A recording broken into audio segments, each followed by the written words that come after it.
Good afternoon. This is Panda Consulting ArcGIS Workshop. I'm Frank Conkling, and this time we're going to go and look at the ArcGIS Pro data design functions built into ArcGIS Pro. Before we start there, just want to quickly go over and remind everybody, Panda Consulting is here to help you. Please go out to our website. From that, you can go and look at any upcoming events that we might have by clicking on the events tab and looking at them. We have listed all the events we have. We also have a sign up on the bottom if you want to go and get our newsletter. If you like it in a linear format, we actually have our workshops and events page, which will go and list exactly what we've done and give you links to the previously provided workshops. We also have a YouTube channel, and if you click on the YouTube channel, it will bring you to Panda Consulting's YouTube channel. And on here, we have over 60 different videos, ranging anywhere from about 45 minutes to about an hour and a half. And they go back several years now. And most topics that you're looking for, if you can't find that topic, please send us an email and suggest that new topic. If you want to get notified, go ahead and subscribe. But again, I just want to remind you that Panda Consulting is here to help you with any of your parcel fabric needs, any of your parcel mapping, training, or support. So please reach out to us. All right, let's go and start the workshop. So one of the things that I was talking to several of our clients about recently was, how do you make sure that the configuration inside of ArcGIS Pro is as efficient as possible? And with most things in life, it's these little, paying attention to the details makes it either very efficient or makes you struggle with it when you're going and doing working and such with these details. And especially with parcel data, it's similar to that. And I was just commenting that in ArcGIS Pro, Esri has gone and taken the configuration elements and consolidated them and made them so that they're easier to get to, easier to set up, and they will make your work much more efficient in what you're doing. And there's two ways of getting at this. The first is if you go and select a layer inside of ArcGIS Pro and right click on it, there is data design. And on data design, you will have the access to the domains inside your geodatabase. It will be the fields and configuration of the fields, subtypes that are associated with that feature class or feature service, the attribute rules, and contingent values. For the most part, we're going to focus on this fields component, but there's also another alternate way of getting into it. And if I click on the layer, it brings up a feature layers tab group, and on there we have data. And that allows us to bring up all the functions that we have for going and working with data inside of ArcGIS Pro. And you can see on here, these data design components, you have the fields, the subtypes, the domains, attribute rules, and contingent values. But also on that feature layer tab is things like spatial joins and relates, setting them up and such. So when you get a chance, explore this. This actually has a great deal of functionality and a lot of things to help you with all of your data. So let's start with the tabs field here. And recognize when we do this, it lifts up and opens up a view into the configurations for your tabs, for your fields, how they are displayed to you.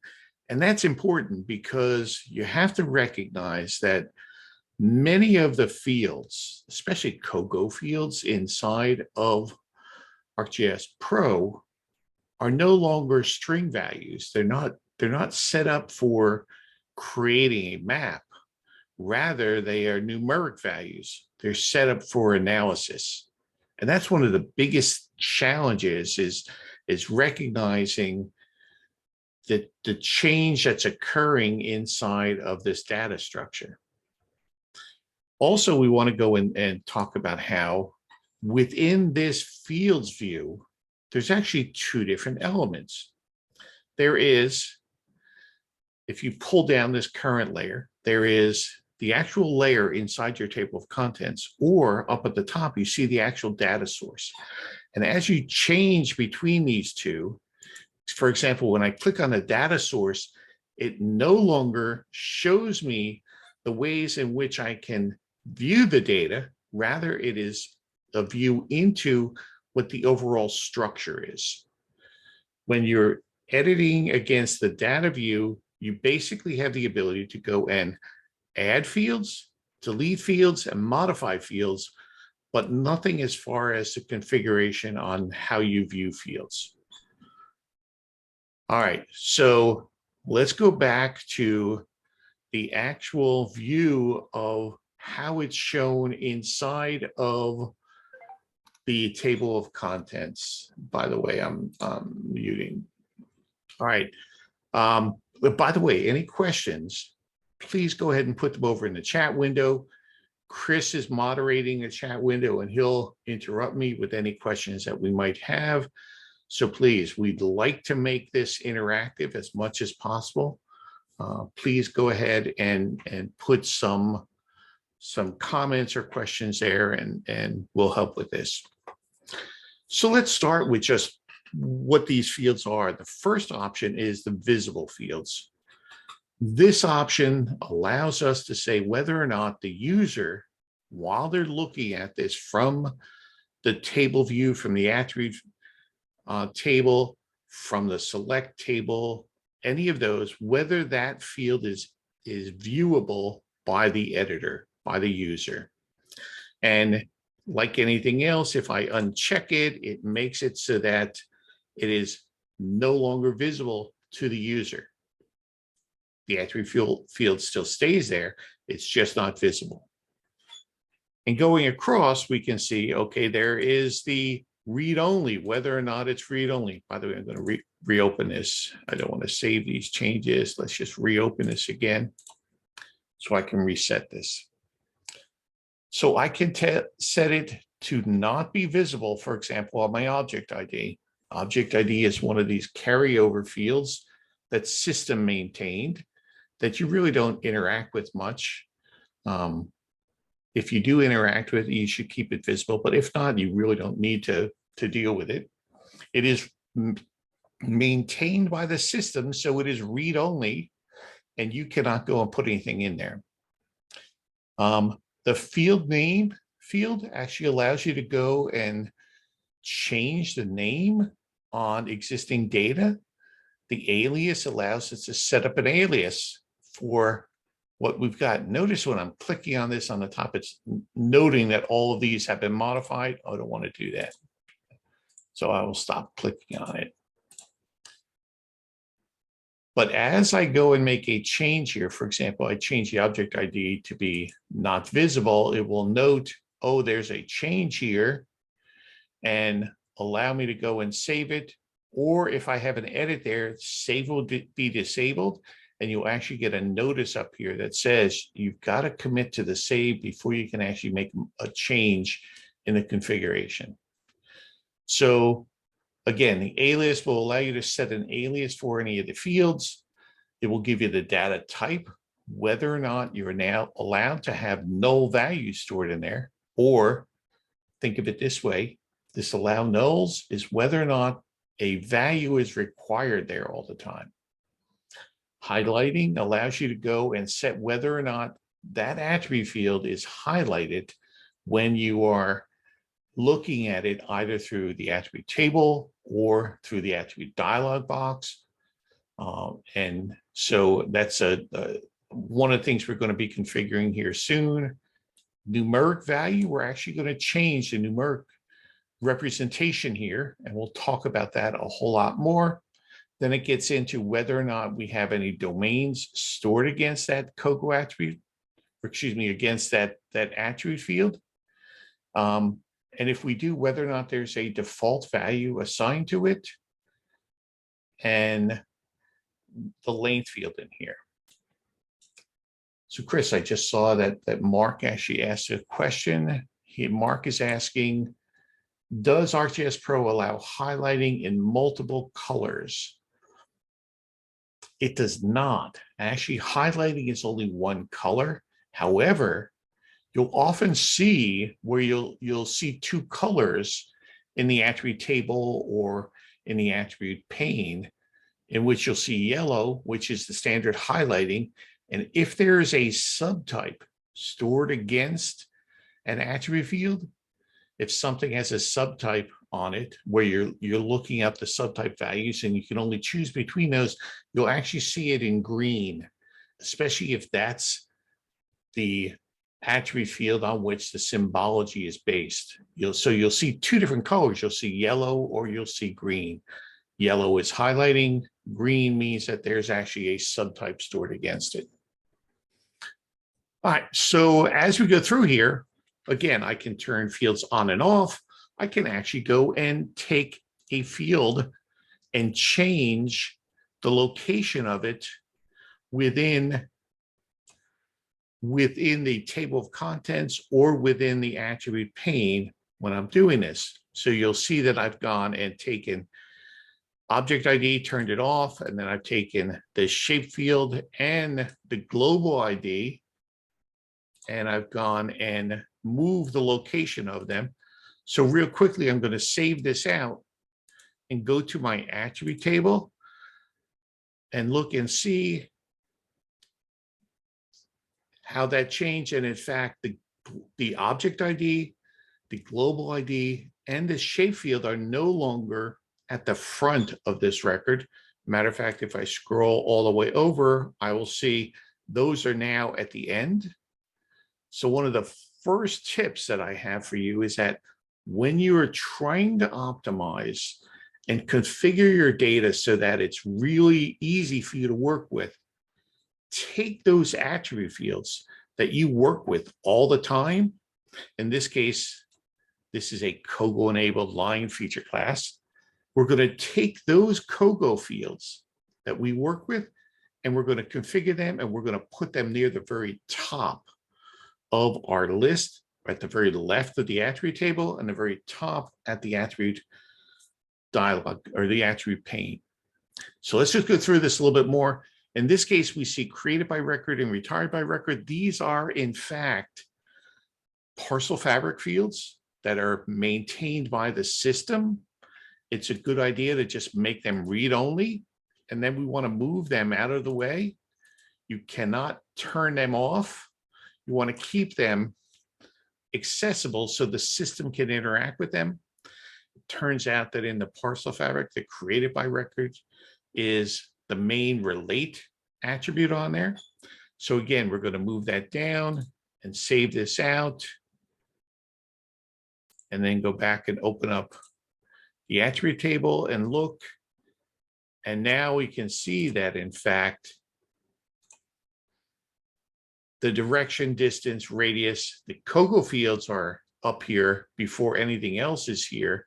They're still not highlighted, and they're still not very well formatted. But let's go and look at formatting these things. All right. We don't want to make them read only. We want to keep them because we do want to go in and highlight them. We'll highlight the direction field, and then I look on each of these number format fields. If I click in it, there's an ellipse area or some area here where I can tell it, how do I want this to be displayed? And this will allow me to go and format this number to be displayed how I'm anticipating it. It turns out that the direction fields are already in a COGO enabled feature class. They're already set up for you. there's only going to be 0 decimal places in here, so we don't have to make much change on those. However, for example, the distance field, we're actually going to tell it to highlight that distance field. All right. Highlight the distance field, and we're going to set the numeric values up for it so that we can actually, so it's more meaningful to us.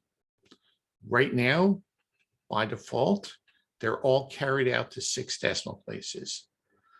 So what I'm going to do is I'm going to go and change that to just 2 decimal places. It does not change the data that's stored. Rather, it changes how it's represented back to us. And this is similar to the way Microsoft Excel handles numbers, in that it stores the numbers in a default format, and then you decide how you want that number represented back to you, and how many decimal places you want it, whether you want it as currency, however you want it. As a matter of fact, if we look at this number format here and pull it down, we can see that any number field can be represented as a numeric value, as percentage, as currency, as a rate, as a fraction, scientific notation, as a direction field, as an angle field, or we can do a customize. For the distance field, we're just going to leave it as a number field, but we're going to set it at 2 decimal places, and we're going to align it so that it is aligned to the right. We're going to, if it's more than 3 places, we're going to tell it to put a 1,000 separator in there so that it automatically shows up. And then we're going to tell it to pad it with zeros. Let's go ahead and save this and look and see what's actually happened there. So when I open this up using the attribute, I can see now that the direction field is highlighted in yellow. The distance field is now set to 2 decimal places, not to the 6 decimal places like it was before, which is a nice way of representing it. We're still going to make a modification on here, though, because in addition to that distance field, I'm actually going to go in here and I'm going to tell it that all my distances on my tax lines are actually going to be represented in feet. So I'm going to help the editor, and I'm going to pull down, and it's going to add an optional suffix for me.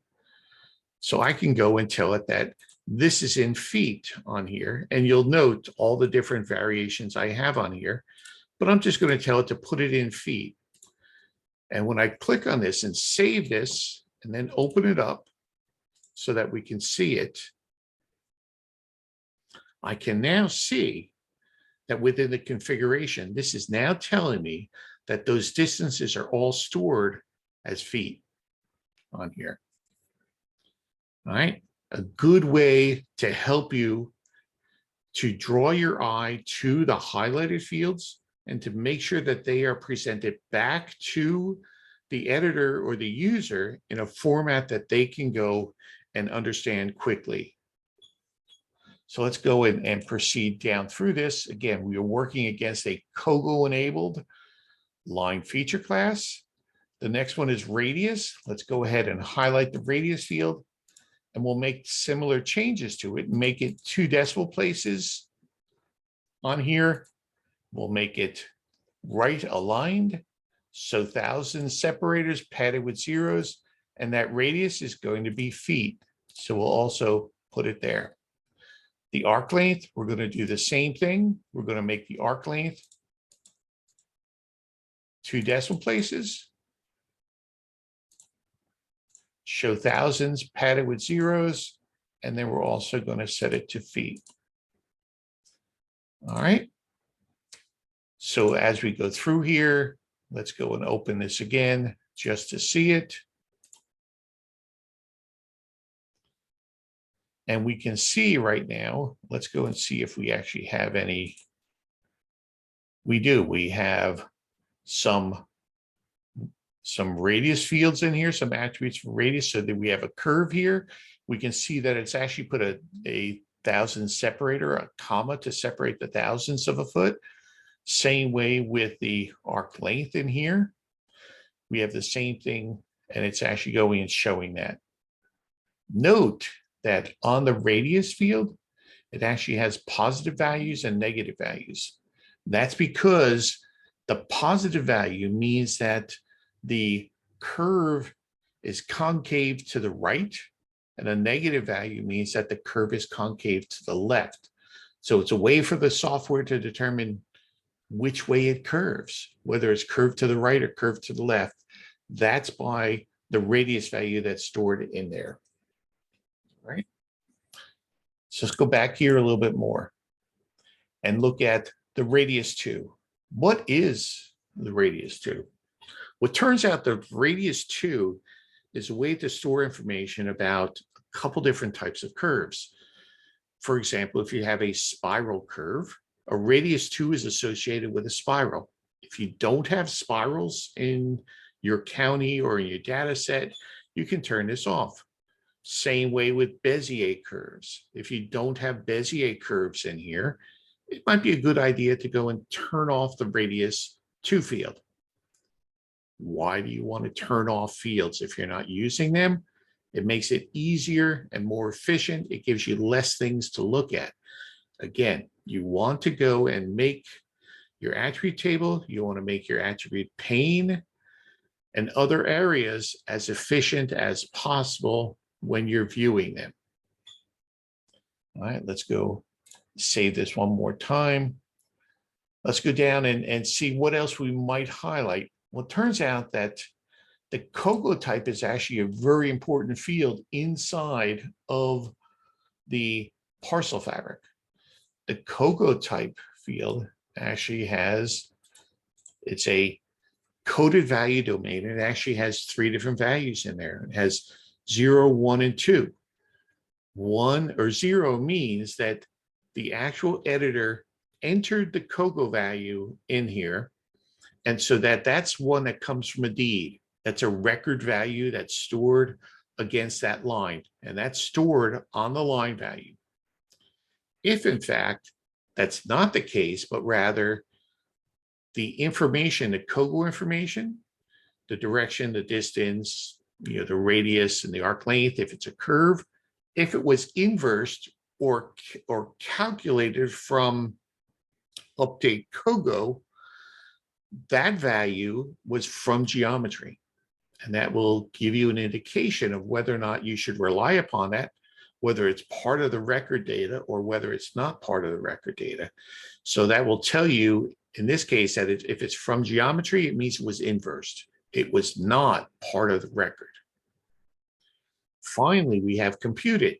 Computed is very interesting in that if you have a line that was entered from a record and some function occurs against it, whether it's a clip or a split or divide, it means that the overall heritage of that data was from a record, but it becomes that the actual values that are stored were not hand input, but rather they were computed from that hand input record information.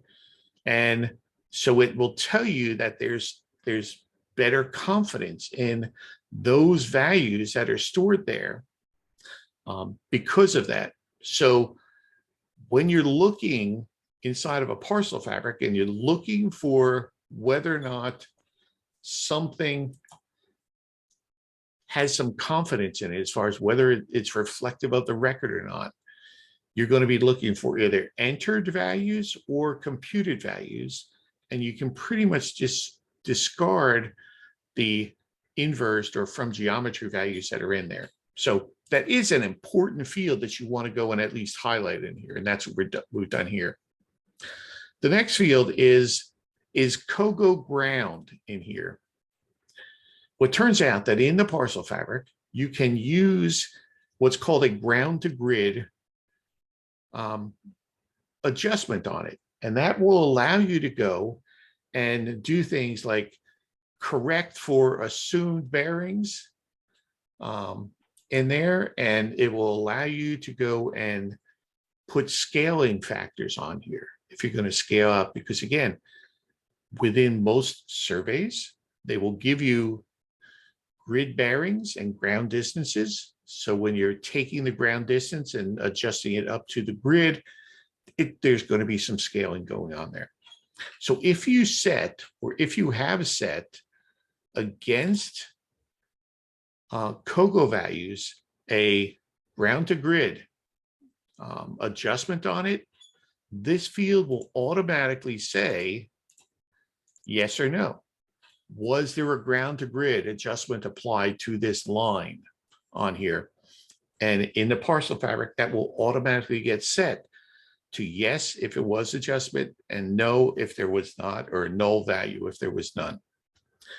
Again, a very important field if you're looking at COGO values inside of the parcel fabric. Along with this is COGO ground. The next two fields are important because these next two fields, for example, the direction field and the scale field, will tell you whether or not there was a bearing adjustment that occurred. So whether or not you can assume that the bearing that's stored in here, the direction that's stored on that line, whether it's grid line or whether that came from the record values. So it will tell you whether or not there's a rotation and whether or not there's a scaling that's occurred on here. So again, I want to look at this numeric value and see, okay, that's fine. I also want to look at the scaling value and set that. This is a scaling. This is not a linear value of any sort. So I'm going to go and just leave it at that. Let's save this. Let's see how this actually works. So again, I'm over here on my lines feature class. Let me go and start editing. Let me create a line here. All right. So I can go in here and create a line, and I can use direction and distance on here. And I can go 45 degrees north. And I can go 500 feet and go with that. If I look at the attribution of that line, it will tell me, here's the stored bearing. Here is the distance that went in. There was no radius, no arc length on here because this is a straight line. And the COGO type is entered. I actually entered that value in here. Now, if I go and store on here, let's go here and put on here ground to grid.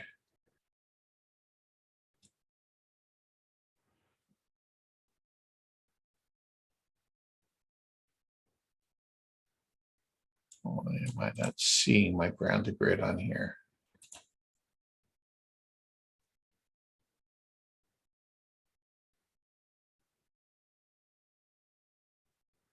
Interesting.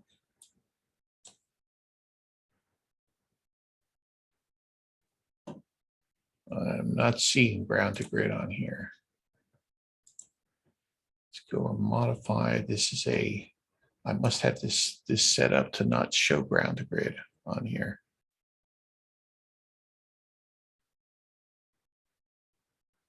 No. Let me just go in and not do a ground to grid. Let me just do create another line in here. There's nothing in here. I can go and say, go ahead and update the COGO values on here. And when I update the COGO values on here, I can then go and show you that it gives me the direction, the distance, but here under my COGO type, it's automatically calculated out as geometry. Thank you. Thank you for ground to grid. All right. So ground to grid is actually located over here. Also, it's supposed to be located down here, and I'm not sure why it's not. But so let me go and create a ground to grid here.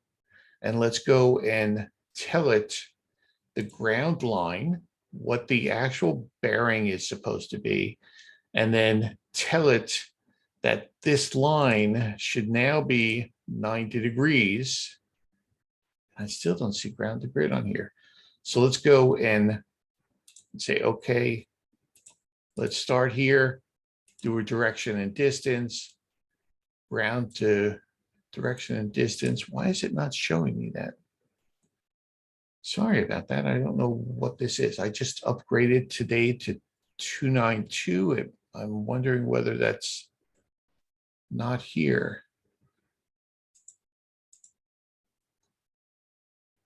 It shows by this being highlighted that it is in place. And let me go and put this as southeast for 150 feet. And when I'm done with this,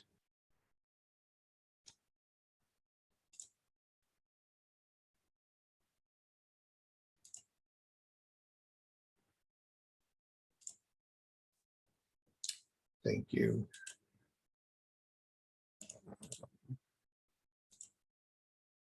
There's our ground grid. Why is it not showing up down here? So there's our ground grid. There's our migration on here. Let's go ahead and put this in 45 degrees southeast for 150 feet. All right, and let's look at our attribution now. So our attribution is it's stored the value in here and it is entered in by us, but in fact, there is a ground to grid conversion that's going on, and it actually went and rotated it by 0 degrees, 18 minutes, 54 seconds. This is, by the way, decimal degrees up here. And there was no scaling that actually occurred. So it turns out that those fields, those attribute fields, are very important for you if you're doing COGO values in the parcel fabric. So you want to keep them highlighted. You want to keep them up near the top. But we're not done. There's other things that are important here. For example, the accuracy constraints for the direction accuracy and the distance accuracy, these are used inside of least squares adjustment or consistency checks within the parcel fabric. By the way, one of the things you'll note is since I've got edits that I didn't save, it says that the save button is currently disabled due to unsaved edits in one of your maps in the project. Do I wish to save these edits? I can click here, right here, and it will save them and then allow me to go in and save these changes here. I'm still going to go down and make a couple more changes. The parent line ID is a supplemental line that's supplemental attribute that's stored in the parcel fabric and is used by the parcel fabric. And then there is created by and the retired by line. Let's go and save those. One more thing that I like to do with this is I like to go and take and compare, at least visually compare my shape length to what's actually stored on the COGO values. So often what I'll do is I'll take the shape length field and move it up and store it either right below my arc length. And in this case, I'm going to go and say, this is a map distance. All right. And then I will highlight that. And I'm going to go and make that again similar. And then I'm going to make it 2 decimal places, 1,000 separators, pad width 0, and set it to feet. And let's go ahead and save that. And now let's go in here to attribute field. And I can see that change has already occurred on here because now I have the bearing, the distance, I can have the arc length, and I have mapped distance in here. So I can see whether or not there's a difference between the shape length and the distance field on here that's stored. Again, when I configure my COGO enabled attribute fields, it allows me to go and very easily pay attention to what I'm really looking at and what's important to me for this. All right, and this is, again, this is the line feature class that I'm doing. So that's good news. However, let me show you that while that's the case, if I go back over to my historic lines, none of those are set up. So I have to go and replicate that on my historic tax lines. Now, inside the parcel fabric, this is the same feature class, but it just has different definition queries are set against them. The historic ones say that the retired by record has a value in it. And the current ones say that the retired by record has no value in it. It's null. So these are the same feature class, but they're being queried against, and they have different properties set against them. They have different symbology, different properties set against them. So there's, you want to know that when you're first doing this, you want to go through and be comprehensive about setting this up, and then save it out.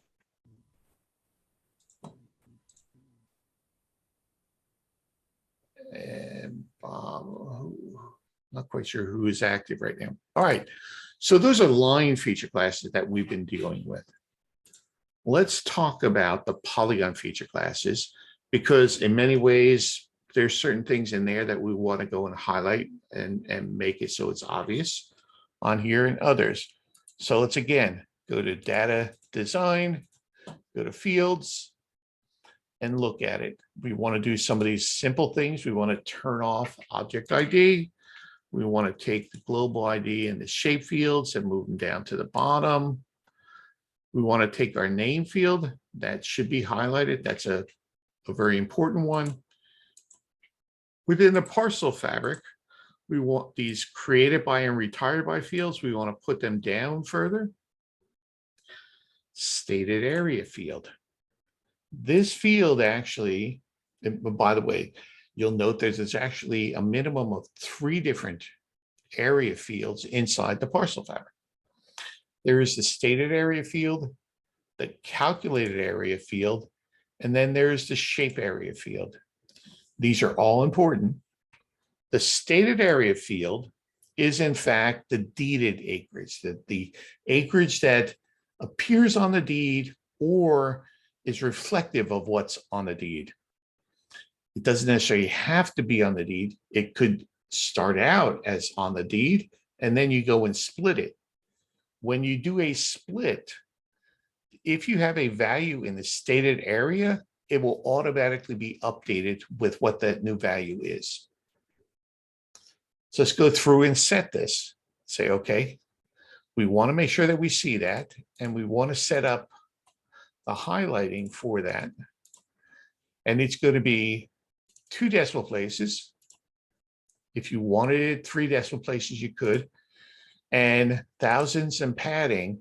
And now we have to figure out what numbers are going to be in here. What's going to be set in here? Is it going to be acres? Is it going to be square feet? Is it going to be hectares? What's going to be on here? And in the parcel fabric, there's actually a corresponding field that says stated area unit. That field contains all of these different variables for that. So if we look here, there's a coded value domain, PF_area units. And if we look at the default values, we can tell it these are always supposed to be acres or US acres or square feet. Or as we go down through here, here's all the various types of areas that we can set as our defaults. Why would you do that? Well, there's a lot of organizations that when they're calculating the area of a parcel, if that area is greater than an acre, they'll store it as acres. But if it's less than an acre, they'll store it as square feet. So in this case, you can actually not just store what the value is, but you can also have it mixed up and mix these values between them. In this case, we'll leave it at that. And we'll say that for the most part, we're going to be using acres on here. So we'll set that as our default value. Let's go down to the next one, calculated area. We want to go and highlight that again. And we want to make that 2 decimal places, thousands, and pad it. But we want to set that to automatically be acreage because that is calculated area. So Chris, thank you. So Bob wants to know if the stated area is calculated. The stated area is calculated if it has a value in it from the original, from the parent parcel. So if you're calculating a parcel remainder, you're clipping out a parcel, if there has a stated area in there, it will get adjusted and recalculated depending upon what's in there. If it has no value, it will not get updated on there. All right, misclosure ratio. This is for the overall polygon. If you created if it's a meets and bounds parcel, and if you input the COGO values for the meets and bound parcel, so you have corresponding lines, it will take and use whether or not that traverse closed and put the misclosure ratio in there. So what is a misclosure ratio? Let's look and see. I'm going to draw some lines here. If I start here, go to here, go to here, go to here, and then come back here. These are vanishing, by the way. Let's go in and just keep them here. So if I have a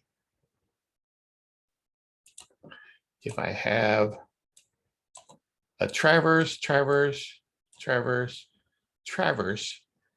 and that endpoint of that traverse here does not close, what it does is it takes that missing length here, right here, and then divides that by the overall perimeter of that traverse.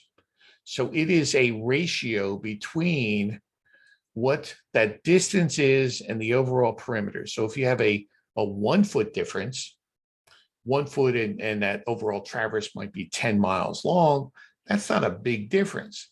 But if you have a 1 foot difference and that traverse is only 10 feet long, that's a big difference. So what this misclosure ratio is doing is actually providing you with an indication of whether or not the traverse has got a good closure on it or not.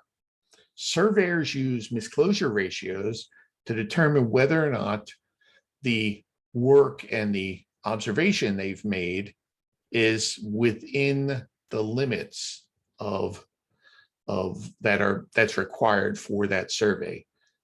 And just to let you know, in many of the regulations, there's a misclosure ratio for urban areas versus misclosure ratios for rural areas. The more rural it is, the smaller that misclosure ratio can be. And that's one of the good indications. A small misclosure ratio means that it didn't close very well. A large number in that misclosure ratio means that you have a better closure on your traverse. Finally, the misclosure distance, we'll go ahead and mark that. We want to see that on here. So we're going to go and highlight that misclosure distance. Again, we're going to make 2 decimal places, and this is going to be a linear distance. So we'll make that feet. And this is actually a ratio here. We can leave that as 6 decimal places, but it's not really as meaningful. So we'll just set it up there. Whether or not it's a seed or not, inside the parcel fabric, a seed is a very, very tiny polygon that's used. We'll often go and that's the way the parcel fabric determines whether or not to build a polygon in there. Let's go and finish marking our created by and recorded bys. and save this. But I do want to go and show you a couple other tricks here as we're doing this.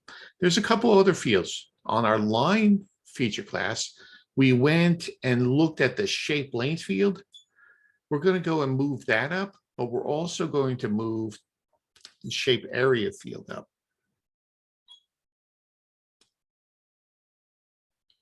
And we're going to go wait. Come on. While we're waiting, do we have any other comments or any other questions on this? Not at the moment. Okay, good.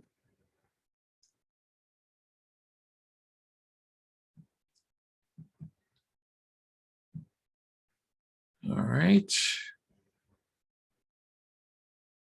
I always get my demos on real data. I'm sorry. I should probably have only 1,000 parcels in here or so, but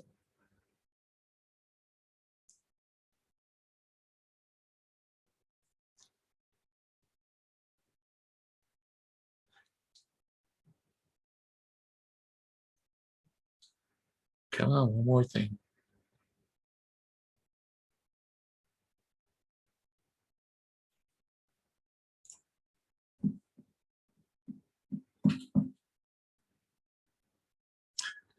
I think I'm going to have to cut this out of the recording. And we're coming back now. Okay, so we're going to take the shape area and we're going to take the shape length and we're going to move these up. All right. The shape length, I'm going to go and move that down so it's right next to misclosure ratio. Shape area, I'm going to highlight that. I'm going to make that not a numeric value because that's actually square footage. Instead, what I'm going to do is I'm going to make it a rate. Now, a rate means that it takes the numbers that's stored, divides it by something else, and then returns the value on here. So in this case, we want to divide it by 43,560. 43,560 is one of those equivalency numbers inside surveying and parcel mapping. That's the number of square feet in an acre. And it's actually calculated. An acre is defined as 10 square chains. So if we take 660 by 660 and multiply that out, we will wind up with 43,560. And then with a polygon, the actual location of some of these things are different. But in this case, I'm going to tell it to go and put a space and then AC and then parens, taking it to 2 decimal places, show thousands and such on here. This shape length, I'm just going to say it is the perimeter of the polygon. I'm going to highlight it. I'm going to again make it 2 decimal places. And I'm going to call that, those are feet on there. And that should store faster than it did before. All right. So now when I go in here and open up the attribute table, this is now going to go and tell me what my stated area is, 2 decimal places. That again is a stated area. This is the stated area default units. Nothing is calculated on this one, but the shape area, instead of showing square footage now, it actually shows me that in fact, there is within that polygon 8.55 acres that are mapped out. That is the GIS acreage on here. This should correspond to the calculated areas once we create these. Then the perimeter gives me the overall perimeter of the parcel. The misclosure ratio, again, 100,000, 1 to 100,000 is the best misclosure you can get inside of this. So these are all good misclosures. You can see the misclosure distance is 0 on here. So to go and use this and calculate this, this is actually, let's go ahead and zoom here and we'll show Bob the calculated, what gets calculated here. Let's go inside here, create a quick record here, and let's just create a new parcel. And we'll show Bob that in fact, when we build a polygon and then tell it to go ahead and build that polygon, it will make sure that all the lines are existing. And if we go to the attribution here of that polygon, we will see that it calculated the acreage. Again, this is a calculated thing. And every time you create a polygon, it will calculate that acreage. It has not done anything on stated area yet until we clip this out.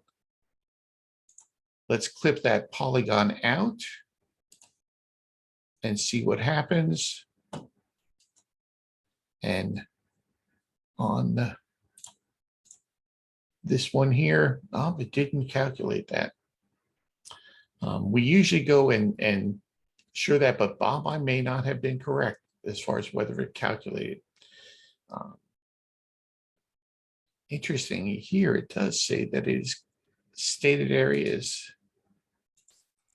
What's actually changed and reselecting. Yeah.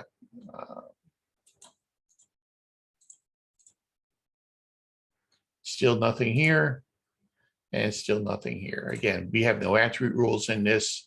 This is just a sample set. So it did not, Bob, calculate the stated area. Probably should have, and we would make sure that we put some attribute rules in there to do that.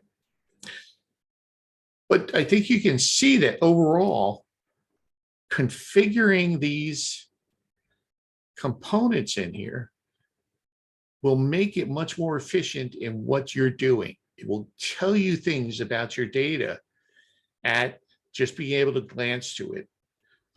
You don't have to go and pull out a calculator. I still remember pulling out a calculator to figure out what the acreage is off of the square footage.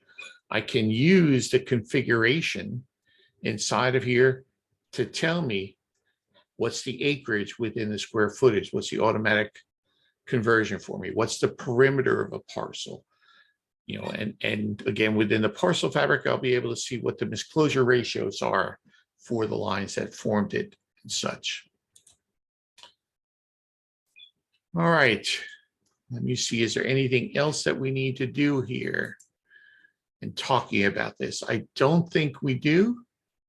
I think we've pretty much finished this unless there's any questions on here. These values, by the way, can be shared out by saving this as a layer file. You can actually save the entire map document once you've got it fully configured, but you can save it as a layer file and then bring it in again. And that will make it easier for you the next time. All right. Are there any questions on this? None in the chat. Okay, any comments or anything? If not, I think we're going to go and end this and open up all of the mics and let everybody talk. Thanks for attending, and we hope you enjoyed this workshop. If you have questions, would like some more details about anything we discussed during this workshop, or if you or anyone at your organization would like information about training, support, or ways in which we can help you with your GIS needs, please contact me at frank@pandaconsulting.com or call me at 561-691-3277, and we can discuss how we can help you with your needs.